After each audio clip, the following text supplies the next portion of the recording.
Hello and welcome back to another Omniheroes video. In this video we're just hopefully going to go from Nightmare 76 all the way through to Nightmare 100.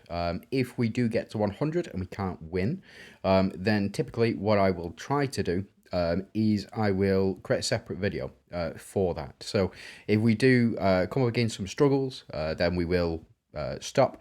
I don't suspect we will, but we'll have to see. Now, this team is built up of our two deviants, so I do have my Gaia and my Dullahan up to 7 stars each.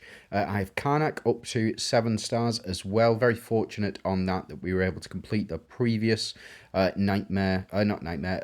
difficulty. So we got our first Karnak from that, and then we got our second Karnak from completing it a second time. Oh, Mr. Popular is what they call me. Elisha is only 6 stars, and Dahlia is only 6 stars as well. I'm looking to get Dahlia up to 7 stars as quickly as possible, and the reason for that is because of the celestial link between Karnak and Dahlia as well. So, as far as I can tell, typically, we should be absolutely fine. As you can see, max HP and attack all increasing right now. We are also increasing our damage output with with Gaia, and our damage reduction stat as well goes up every time we apply some corrode. That gets applied by Dullahan and by Gaia as well. And then Dahlia to switch with Dullahan, increasing her HP and his HP as well, up to a maximum of 3000%. And also, we do have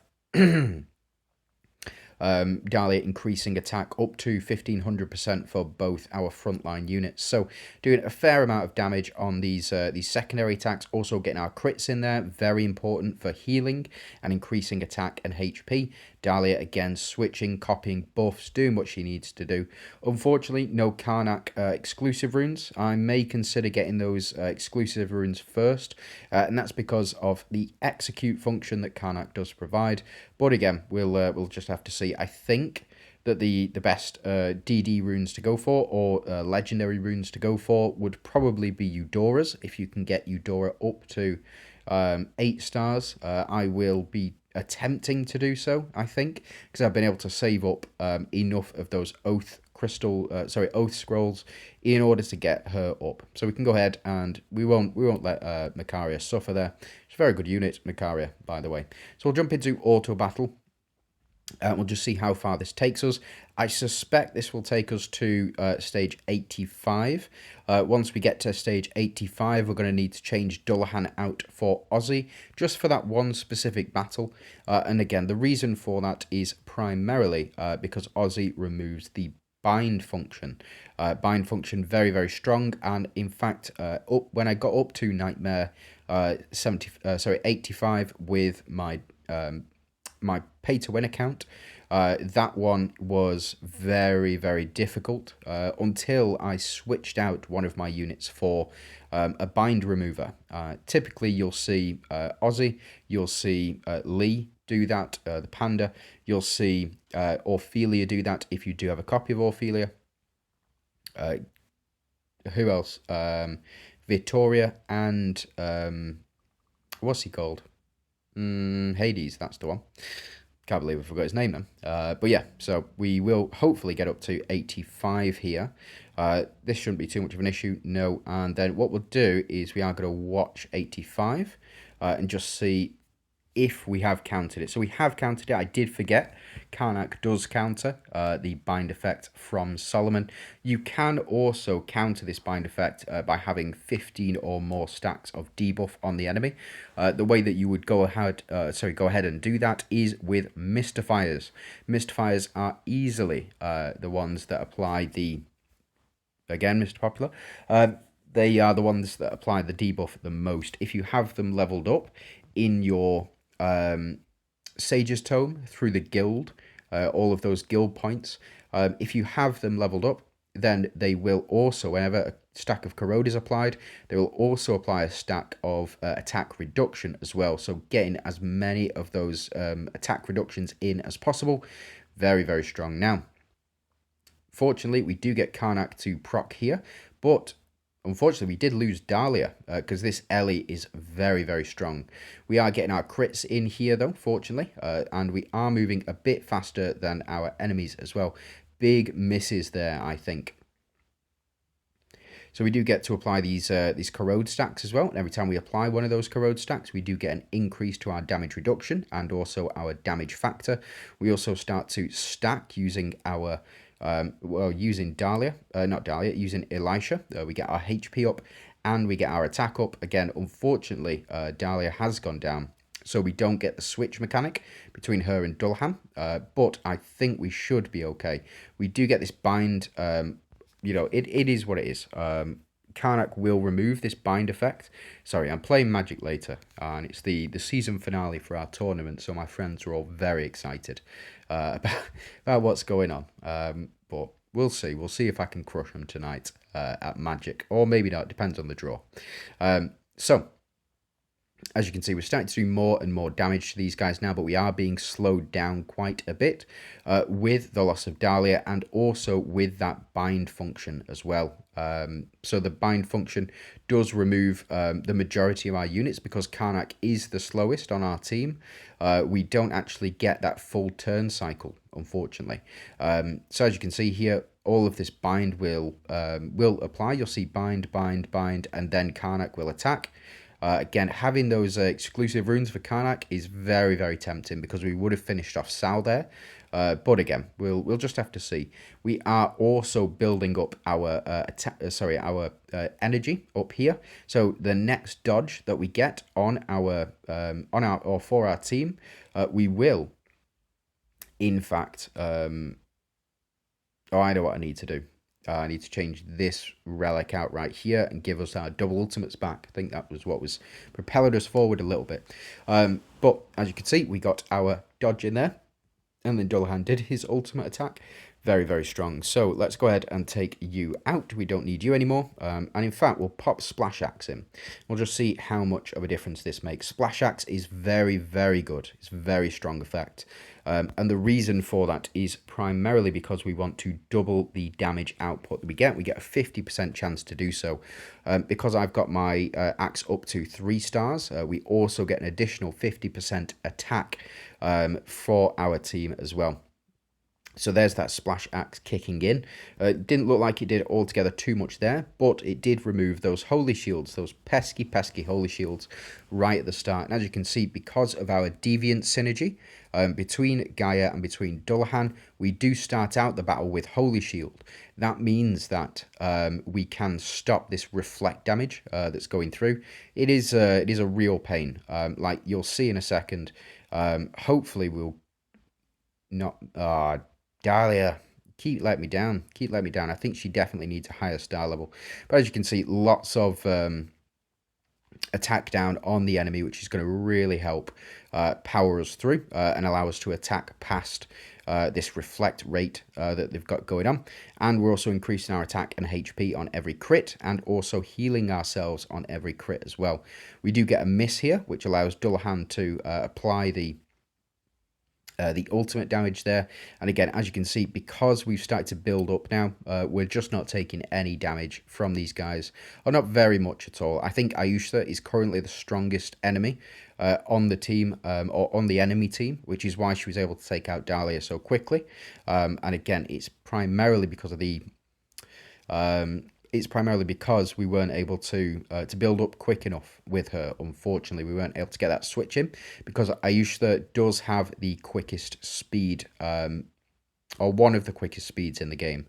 So now we've applied these corrode stacks, we do the splash damage, we take these guys down, and yeah, absolutely fine. They will start to come back as well with the death of Sylvan, and when Ayushta dies as well, because the Phantom synergy, enemy Phantom synergy, very, very strong. Our relics not doing enough damage to take these guys down, but we should be absolutely fine now with Dullahan performing his ultimate, and then we only get one enemy returning. So Elisha here to pull the trigger, so to speak.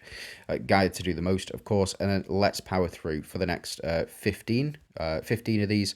Looks like Dahlia does go down again, but sacrifices must be made. I don't think she'll go down in this one. We may stop because of Talinas.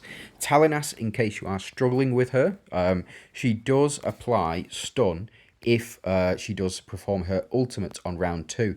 Used to be very, very strong. Really, really powerful ability. But has fallen off in recent times because she's so slow, unfortunately. I think if she got a skin, Talinas, if Talinas got a skin, I think that it would make her much, much more viable. Giving her an additional 10 speed would mean that she can attack much, much faster, and potentially, as long as you're running Lily and Leah, she will be able to stun for 2 rounds. Now, we do stop here. This is 92, very, very strong, so let's go ahead and see why we stop. And I believe it's because of the Phantom and because of the Verdiant synergy. So as you can see, there's 3 Verdiants on the team. There is Sylvan, this Centaur, you've got Minotaur, and you've also got Merlin as well.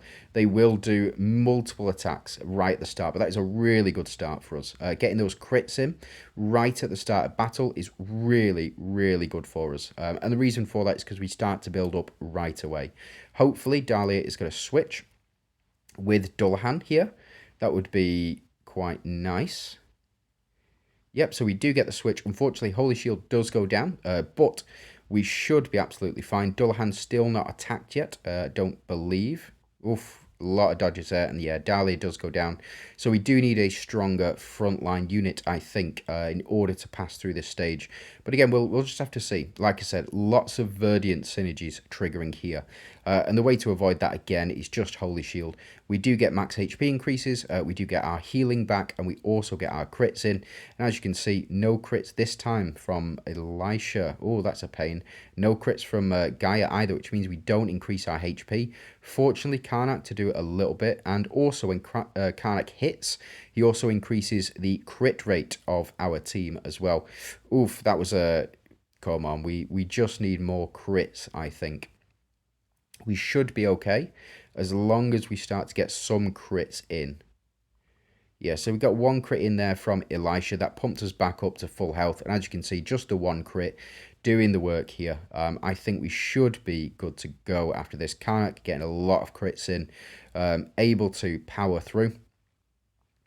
Yeah, this is one of the toughest stages. So 92, 99, 86, all very, very strong stages.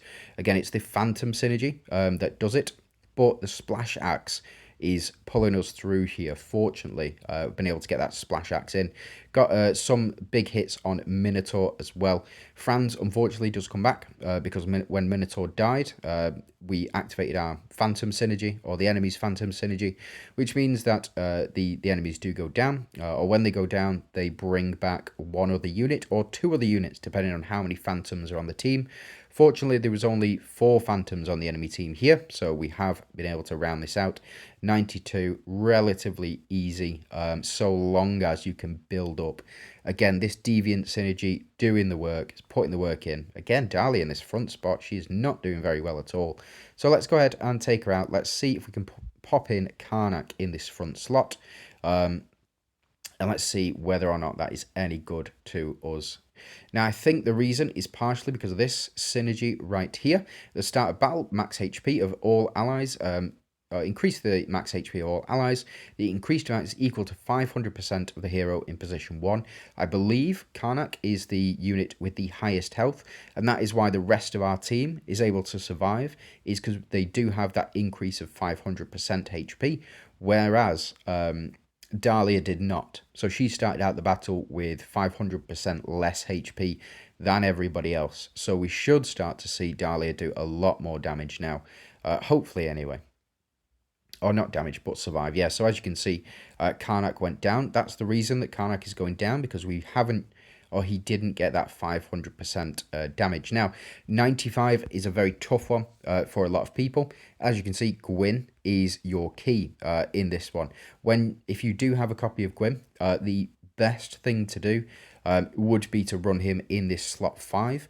And the reason for that is because you want him to survive for as long as possible. And what happens is when Gwyn attacks, he removes the revitalization effect. We'll see this in just a second at the end of the round. And you'll see that Lichess here, when she casts her attack, or when she casts her spell, she will apply this revitalization function to the rest of the team as well, or to the rest of the enemy team as well. That revitalization, Gwyn attacks after this. So Gwyn removes that revitalization, so the enemies do not get that heal right at the start of battle. Now, as you can see, we are building up our HP, we are building up our attack through these crits that we're getting. Again, crit is so important with this particular team. Unfortunately, Gaia not getting a crit. I am very tempted to run Excalibur in this slot too, but the 5 relic activations in a row, you just can't beat it sometimes. So as you can see, done a lot of damage to the enemies here. The reason that we were able to go first is because of Gaia's 7-star ability. So Gaia's 7-star ability reduces enemy speed by 30, which means that we're able to attack first. But as you can see, we're doing a lot, or enemies have healed all the way back up despite our best efforts. We have, again, we've not been able to finish them off in that round. We have been able to through the damage given by the splash axe. Very, very important to note, the damage given by the splash axe is what saw us through to victory here. Again, having that splash axe in your lineup or in your artifacts here is super important. Now, we should be fine here. The only issue I foresee is Karnak and Katrina's shields, but we did manage to pull through. And let's keep powering through. Now, yeah, there we go. So frontline does go down. It is what it is. Don't think we're using our shield here. Yeah, we are. So we are using Undying Shield at the moment, which is quite it's quite good. As long as one of these frontline units survive, then the rest of our team will survive as well. Very, very strong if paired with Elmer as well. What I think I might do, a separate video on 100, just to go through all of the different features about it. We'll watch this this final fight all the way through to the end, and we'll just see whether or not this is a viable strategy. So let's see.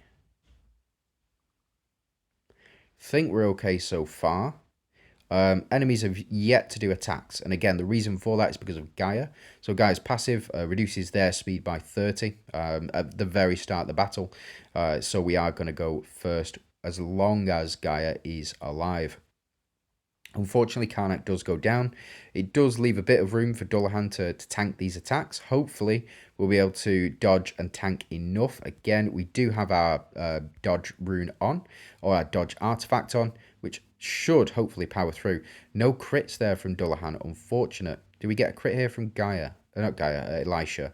There we go. So we do get our attack increase and HP increase. The faster you can build that up, the stronger it will be. Or the stronger your entire team will be.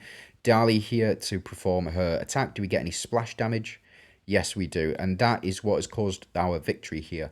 Not because my units are any stronger than anybody else's, but it's just the way that I've built my team. Gaia here performing this ultimate attack because we dodged an attack as well. So hopefully we will start to see some crits. That'd be nice. We do apply this corrode though, which is very, very strong, and then Elisha to do her crit damage here. Should be enough. No crit from Dahlia, unfortunately, but it is what it is. Now, enemies have just had a lot of the debuffs removed from them, and again, it's because of the attack that Ayushta does as well. So, unfortunately, no dead Sylvan here. We are dodging a lot of attacks now, but it's because we get an additional 15% chance to dodge for every 20 energy that we do have. So we're more than likely to dodge a lot of attacks here. And there we go. Dullahan doing the business once again. He's so strong. He's so strong. Like, a lot of people didn't like Dullahan. They thought he was mid when we first started out. But He's come into fruition, and it's primarily because of the Monarch synergy, but also because of his passive, increasing the corrode stack limit by 5, applying that corrode. And also, if you get his runes, he does heal as well. So that is 99 done. We are looking to get this ticket, and we'll just have to see. I may potentially pick up a copy of Elmer from this ticket, but more than likely I'm going to pick up a copy of Astrid from the ticket. So we'll see. We'll see. And it is Pandora. Oof, flipping heck. Okay, so immune to all damage, but performing a basic attack deducts 1 HP. Okay. Deals 100% damage to all enemies and removes all holy shield stacks. Ooh, right, okay. Deals 200 damage from all enemies 5 times. Okay.